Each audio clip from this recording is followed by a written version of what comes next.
با سلام، ملیکا هستم از کمپانی انکام گالاکسی. امروز اومدیم تو منطقه بویکچکمه‌جه یه ویلای فوق‌العاده لوکس و بی‌نظیر رو با هم دیگه ببینیم. با من همراه باشید. مساحت هر ویلا 510 متر مربع هست که هر ویلا به صورت جداگانه 4 طبقه مجزا و مدرن داره. امکانات اختصاصی هر ویلا استخر، سونا، جکوزی، باشگاه بدنسازی و همچنین پارکینگ برای 3 نفر هست. و اما امکانات مشترکی که توی اینجا داریم، یعنی با هم دیگه توی یه پروژه داریم، زمین بازی برای والیبال، بسکتبال، زمین تنیس و همچنین فضای بازی برای کودکان، آبشار و همچنین دریاچه مصنوعی که برای شما طراحی شده.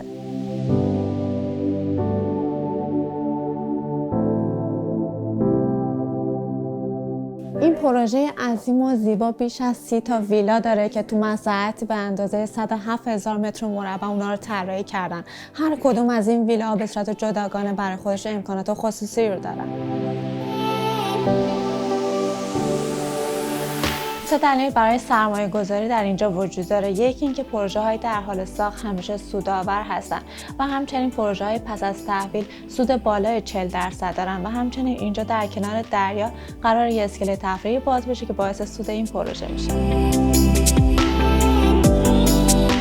تمام ویلاها دارای سیستم امنیتی هوشمند هستند و همچنین 6 تا حمام و 2 تا آشپزخونه، تراس و باربیکیو اختصاصی دارند. یه مزیتی که این پروژه داره، تنها 2 دقیقه فاصله تا دریا رو دارین و میتونید به راحتی به دریای مرمر دسترسی پیدا بکنید و همچنین دورتون پر از مراکز پزشکی، اداری و همچنین آموزشی.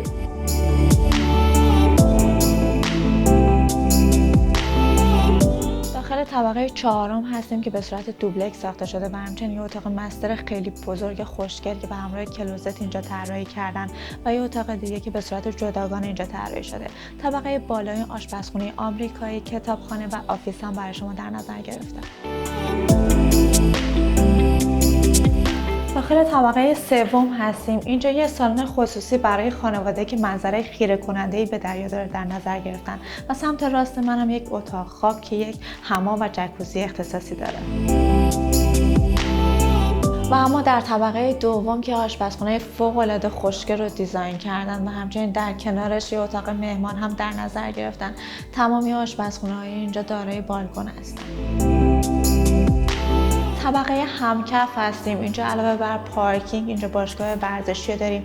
در کنار سونای بخار، حمام ترکی و همچنین جکوزی رو برای شما طراحی کردم.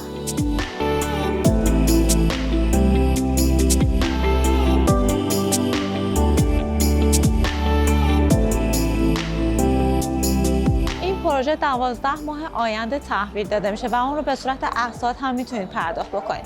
یعنی 50% پیش و مبقی را طی 12 ماه میتونید پرداخت بکنید. برای اطلاعات بیشتر با کارشناسان ما در تماس باشید.